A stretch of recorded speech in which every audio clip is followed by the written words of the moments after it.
السلام عليكم ورحمة الله وبركاته. حبايب قلبي عاملين ايه؟ يا رب تكونوا بخير. اللهم صل وسلم وبارك على سيدنا محمد وعلى آله وصحبه وسلم. كل سنة وانتم طيبين يا حبايبي، يا أحسن وأجمل وألذ وأحسن متابعين في الدنيا كلها. وحبايب قلبي وتعزوا عليا جدا وأكيد انتوا عارفين. بسم الله ما شاء الله يا جماعة، الله أكبر يا حبايب قلبي. زي ما وعدتكم اهي الفراخ أنا جبتها. الفراخ كده يا جماعة أنا جايبها دلوقتي. أنا النهاردة بصور يوم الأربعاء. أنا جبتها يوم السبت، يعني السبت والحد والاثنين والثلاث والأربع. النهاردة يا جماعة 5 يوم ليا. يعني الفراخ دي عمرها 5 أيام دلوقتي. بسم الله ما شاء الله زي ما انتم شايفينها يا جماعة، الله أكبر. يعني بسم الله ما شاء الله شايفينها هي نشيطة وحلوة وحجمها كبير. وانا كنت قايله لكم في اخر فيديو ليا محدش يجيب فراخ الا لما اقول له تجيبها منين واعرفكم تجيبوها منين. بسم الله ما شاء الله والله، يعني الله اكبر، احسن من الدكتوره اللي عدت بكتير قوي قوي. لان الفراخ دي انا جايباها يا جماعه من عند دكتور بيطري. وطبعا متابعاه بالتليفون اول باول. اول ما يجرى يعني اول ما تجرى اي ما فيش الحمد لله جرت اي حاجه. يعني هو متابعني بالتليفون، قال لي اول ما لون الفراخ اي فضلات او اي حاجه تتغير على طول رقمي هو اتصلي بقول لك تعملي ايه. اول ما الفراخ تلاقيها كشه ما بتاكلش اتصلي بي. بس هي ان شاء الله هو قال لي، يعني قال لي ان شاء الله ما فيش اي حاجه من الحاجات دي كلها تحصل. طبعا يا جماعه هو عطاني الفراخ دي. انا جبت الفراخ دي منه عمر يوم، وهم دلوقتي لهم عندي 5 يوم. النهارده 5 ايام دلوقتي. طبعا هو عطاني الفراخ دي يا جماعه وعطاني العلاج بتاعها معاها، مع الحاجات يعني بتاعتها الوقايه بتاعتها والمضادات الحيويه وكل حاجه معاها اهي يا جماعه. انا يمكن برضو زي ما انتم ملاحظين يمكن اول مره في حياتي اجيب علاج، بس انا ما جبتوش يعني بارادتي، هو اللي عطاه لي قال لي لازم تمشي عليه عشان تتفادي اي حاجه تجرى للطيور. مش هتحتاجي بعد كده بقى لا الثوم ولا البصل ولا الوش ده كله. زي ما انتم شايفين يا جماعه اهو. هو عاطيني البتاع ده، عاطيني العلبه دي. طبعا احط منها احط منها بالليل مره. تقعد طبعا طرف الليل املى الغطا بتاع الازازه بتاعتها. يعني هو قال لي 20 سم، فانا بملى الغطا بتاع الازازه نفسها حوالي برضو 20 سم، وبحطه في السقايه دي بيشربوا منها طرف الليل. لو اتبقى في السقايه حوالي شويه زي دول كده انا بصبح الصبح اكبهم عشان خاطر الكيسان دوله برضو. اعطيني برضو الكيسان دوله زي ما انتم شايفين كده، الكيس ده والكيس ده كده اهو. هو الدكتور ده يا جماعة بيدي الفراخ وبيدي العلاج معاهم، وبيتابعك بالتليفون أول بأول، وبيبقى عارفك مين اللي خد منه الفراخ ومين اللي ما خدش منه، وعارف كل حاجة. يعني بسم الله ما شاء الله. طبعا يا جماعة الكيس ده كيس بملى معلقة صغيرة بتاع شاي من الكيس ده، ومعلقة صغيرة من الكيس ده بتاع شاي على برضه نفس السقاية دي مليانة على لتر مية، يعني على لتر مية بكبه في السقاية. الصبح لو اتبقى شوية زي دولة من العلبة دي، يعني لو كنت حاطه من العلبه دي بالليل واتبقى شويه زي دول بصبح اكبهم واحط لهم معلقه من هنا ومعلقه من هنا يقعدوا برضو على طرف النهار. لو خلص مثلا قبل العصر قبل الظهر باجي مغير برضو حاطه برضو نفس الاكياس، انما العلبه ما بحطش منها الا بالليل بس. وبسم الله ما شاء الله الله اكبر زي الفل هم وبياكلوا الله اكبر. انا طبعا هم طبعا اكيد يعني يكونوا بياكلوا البتاع العلف الناعم ده اللي هو السمسم ده كده. هاكله منهم ان شاء الله 15 يوم 20 يوم بالكتير خالص. يعني ممكن امدهم ل 20 يوم عشان صراحه انا بحب العلف الناعم. الطيور بتاكل الفراخ بتاكل فيه قوي قوي عن العلف الخشن. فانا ان شاء الله باذن الله يا جماعه اول ما اغيره ان شاء الله هقول لكم، لان مش هغيره برضه يعني مش هغيره كده على طول. هو قال لي ما تغيريش العلف برضه الا لما تتصلي بي الاول وتقولي لي اغير العلف امتى، وانا اقول لك على ميعاد تغيير العلف. انا بسم الله ما شاء الله متفائله من الذره دي قوي. الذره اللي فاتت والله تعبتني جدا جدا ومش هي الاوزان اللي انا كنت عاوزاها. كنت جايبه من واحد يعني انسان مش كويس، يعني انسان عنده معمل كده وبيبيع كتاكيت، الله اعلم هي كانت فرز ثالث رابع عطاهوني، فانا ما كنتش راضيه عنهم. تعبوني جدا جدا والله، وهلكوا فلوس وهلكوا حاجات كتير قوي وصحتي وهلكوا كل حاجه برضه ما كانتش اللي هي عاوزاها. انما الفراخ دي يا جماعه انا جايباها من عند دكتور بيطري. دكتور بسم الله ما شاء الله كبير قوي وبيتابعك بالتليفون اول باول. يعني مش هتحتاجي تكتبي لحد مثلا تعليقات معرفش ايه انا فراخي كش احط لها إيه، لا بدل ما تقعدي تسالي اي حد هتسالي ان شاء الله الدكتور البيطري ده هيبقى رقمه معاكي على طول باستمرار، وهتكتبي هتساليه على طول اعمل امتى. يعني مثلا اي حاجه هم كده اول ما بيسمعوا الصوت بيقفوا كده ما بياكلوش. فبسم الله ما شاء الله الفراخ الحلوه يا جماعه بتبقى معروفه، بتبقى معروفه حتى من شكلها، الله اكبر، حتى لو 5 ايام بسم الله ما شاء الله حجمهم كبير قوي. او الفرخه برضو يا جماعه تعرفوها برضو من حاجتين اهي، لما تعرفي السره بتاعتها كده مقفوله وحلوه مش باين فيها اي حاجه، السره بتاعتها يعني مش باين فيها دم ولا اي حاجه، وتعرفي الرجلين بتاعتها، شايفين الرجلين يا جماعه اهي، الرجلين بتاعتها برضو تخينه مش رفيعه، الفرد الثالث او الرابع بيبقى الرجل بتاعته رفيعه جدا جدا اهي، شايفين رجلهم حلوه قوي، وتحس ان الكتكوت بيتحاول عشان يعدل نفسه بسرعه، فتحس ان الكتكوت ده هو الكتكوت الصح الحلو الفرز اول. انما الكتاكيت التانية ممكن ترقديها كده ما تتحركش من مكانها، يعني ممكن ترقدي الكتكوت كده اهو يفضل زي ما هو، انما ده بيعدل نفسه في ثواني ويجري في ثواني. الله اكبر. يعني اللي تجيب برضه فراخ وتحب تمتحنها تمسك الكتكوت كده تحطه على كفه ايدها، يعني تعدل بسرعه فهو تعرف ان الكتكوت ده حلو، نعوق كده ورقد في ايدها ما تحركش يبقى تعرف ان الكتكوت ده مش حلو، فرز رابع او فرز ثالث. وتلقى رجله رفيعه او من تحت كده رفيعه، رجله رفيعه جدا جدا وضعيفه، فتعرف ان الفراخ دي مش حلوه. طبعا يا جماعه انا طبعا برضه حاطه لهم لمبه، برضه الجو لسه برضه ما دفاش يعني قوي، يوم حر ويوم برد والجو متقلب اهو. انا حطاهم في مكان يا جماعه، هم حوطه لهم، حطاهم والله في طشت المونيا وفرشه فيه فرشه، وحاطه لهم برضو نشاره كده على تبنى على معرفش ايه على رمله على حاجات كتير يعني تحتيهم. فبسم الله ما شاء الله يعني حلوين قوي قوي يا جماعه، واللي عاوزه فيكم تعرف الفراخ ده انا جبتها منين وتتابعني اول باول، انا هكتب لها اسم الراجل واكتب لها رقمه واقول لها تجيب منين، وممكن والله اتابعها برضو وابقى معاها ان شاء الله.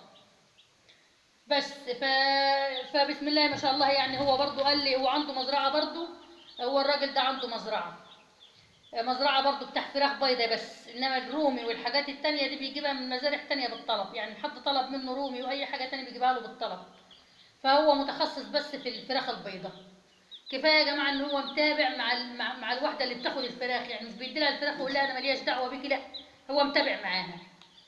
والله العظيم يا جماعه يعني انا اختي كانت بتجيب منه الفراخ دي، هو في البلد اللي اختي فيها يعني، وهي اللي عرفتني عليه وعملت لقاء معاه يعني، وقريب ان شاء الله باذن الله هصور هروح عنده المزرعه باذن الله، هجيب منه برضه، هشوف اذا كان عنده رومي ولا اي حاجه تانية هجيب منه، وهتابعه برضه مع الحاجات اللي انا هجيبها منه. والله اختي حلفت لي لو جبت كتكوت كاشش او كشه واقعد عندي يومين وكشه برجعهم له تاني عدو ياخدهم ما بيتكلمش، ياخدهم هو ويعالجهم وما فيش اي مشكله وما فيهمش اي حاجه. بس بسم الله ما شاء الله الله اكبر، هم زي الفل وحلوين قوي، وانا مبسوطه منهم والله يا جماعه. هو الفرخ الحلو بيبقى معروف اصلا، بيبقى شكله كده معروف، لكن الذره يا جماعه اللي انا جبتها الاول دي ما كانتش حلوه خالص، الذره اللي كنت جايباها الاول دي ما كانتش حلوه خالص.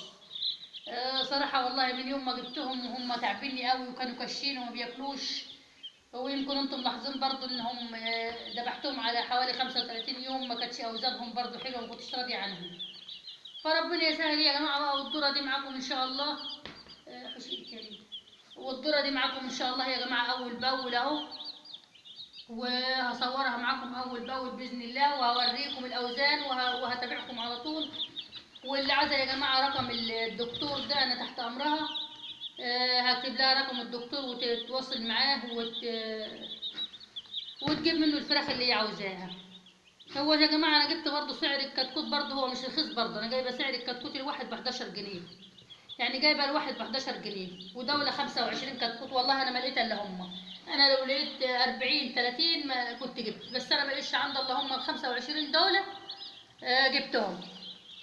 فقلت برضو مش يعني انا جايباهم برضو مش بعد كده ان شاء الله ربنا كرمني وحلو قوي كده يعني، مش هذبحهم، هذبح منهم اول باول، لان صراحه ما بحبش الحاجات الفراخ بالذات هي محطوطه في الفريزر ما ببقاش حباها، تبقى عظمها اسود كده ومش يعني ما بيبقى طعمها رايح يعني مش حلو. فانا قلت دوله بقى هجيب قليل قليل وارجع بعد كده يعني اعمل بالطلب، اذبح بالطلب كل ما انا عاوز اذبح. فهم بعد ما بيكبروا برضو ما بيهلكوش ولا حاجه. هم بعد ما بيكبروا على الذبيح بنبتدي برضو نخلط لهم خلطه من اللي وريتها لكم دي، او نخلط لهم دشيشه على علف، يعني بيبقى اكلهم برضو خفيف، مش مش تقيل ولا حاجه زي ما هم صغيرين. وهم صغيرين طبعا هم بيهلكوا علفه جامد جامد يعني، بس مش مشكله يعني العلفه ولا حاجه. يعني حتى لو كانوا بيهلكوا علفه ولا اي حاجه وحلوين وكويسين ومش عيانين ولا حاجه، يعني بيبقى كويس. غير ما انهم يهلكوا وياكلوا ويتعبوك ويعملوا وبعد كده يموتوا، فلا، يعني هي حاجات ربنا اولا. بس فهو الجو برضو متقلب اليمن دولة، بس احنا برضو لازم نجيب، اصل انا خلاص اللي عندي بقى ذبحته، فما ينفعش بقى اوقف كده، لازم اجيب. لاني بجيب على طول انا باستمرار، بجيب دوره بعد دوره، بجيب دوره بعد دوره، يعني مش بجيب حاجه واسكت، مش بجيبهم واخلصهم واسكت، لا، على ما اخلص الدوره دي اكون جايبه الدوره الثانيه. بس وربنا يسلم يا جماعه وربنا يستر. وده احنا معاكم اول باول، وباذن الله يا جماعه اصور معاكم ان شاء الله، اصورهم معاكم اول باول باذن الله، وهوريكم ان شاء الله كل حاجه باذن الله. وده اول 25 اهو، 25 معاكم باذن الله، باذن ربنا مش هتموت باذن الله يعني. لا اعتراض، اللهم لا اعتراض، يعني مش هيموت منهم اي حاجه ان شاء الله. بس يا جماعه، وهي ربايه الطيور دي صراحه بتبقى هوايه، هي بتبقى هوايه والله مش احتياج. انا صراحه يعني انا بربي برضو حاجات اكتر من احتياجاتنا، بس هي بتبقى هوايه لان انا بحب ربايه الطيور جدا، وبحس كده ان هي الطيور وهي صغيره دول بحس انهم ولادي، فلازم اعتني بهم قوي قوي، وابقى متواجده معاهم على طول قوي قوي قوي. والله انا اول ما بدخل على طول من الشغل يمكن اول حاجه بعملها قبل حتى ما يعني، اول حاجه طبعا بصلي، لكن بعد كده قبل ما افكر ان اعمل غدا لاولادي او اتغدى او اي حاجه باجي على طول على الطيور، لازم اكل الطيور الاول واشوفهم واطمئن عليهم، وبعد كده افكر بقى في نفسي او في الاولاد او في غداهم او في اكلهم او في اي حاجه، لان خلاص هي دي حاجه عطاها لك ربنا، فلازم تعتني بيها ولازم يعني تهتمي بيها قوي عشان ما تشيليش ذنبها، وفي نفس الوقت برضه عشان تحمي فلوسك وتحمي مجهودك وتعبك مع الحاجه. بس يا حبايب قلبي، وانا تحت امركم ان شاء الله في اي حاجه يا جماعه. والفراخ هاي زي ما قلت لكم هي يا جماعه برضه تاني مره هي ده، هم عمرهم 5 ايام، والفرخ ب 11 جنيه. والناس اللي كانت كاتبالي اقول لهم على اي مكان يجيبوا منه الفراخ، انا طبعا والله ما كنت برضه ارد على التعليق دلوقتي لان ما كنتش عارفه مكان موثوق قوي اجيب منه، لان انا طبعا غشيت من الراجل اللي كنت بجيب منه الاول، هو اقنعني ان الفراخ حلوه، فانا من اول يوم جبتها معاكم، ويمكن لاحظتوا كنت بتكتبوا لي ان هي كشه، ان هي مش حلوه، لكن الفراخ دي بسم الله ما شاء الله حلوه، هي حتى شايفين الفرخ منفوش وحلو ازاي وبياكل وحلو زي الفل اهو.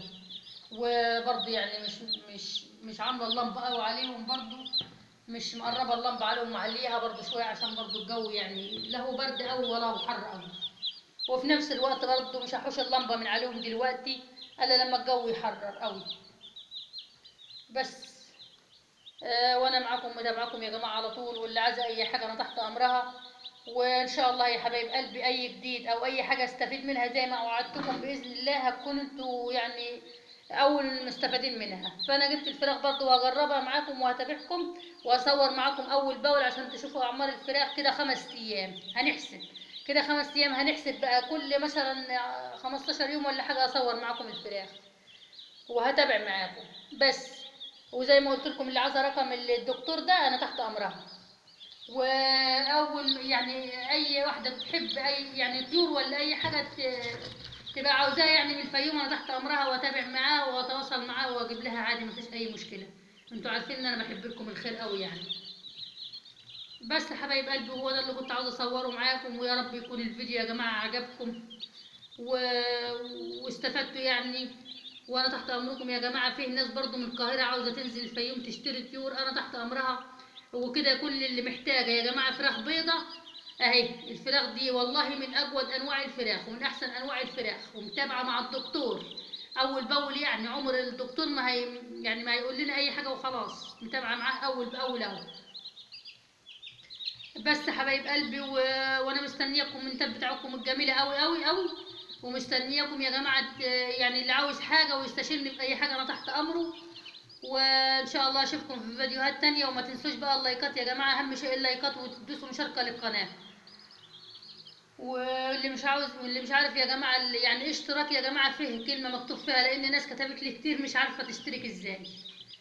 فيه زر كده احمر تحت مكتوب عليه اشتراك، دوسي على زر الاشتراك، هيظهر لك الجرس، دوسي برضه على الجرس عشان يوصلك كل جديد. بس حبايب قلبي، واشوفكم ان شاء الله في فيديوهات تانية.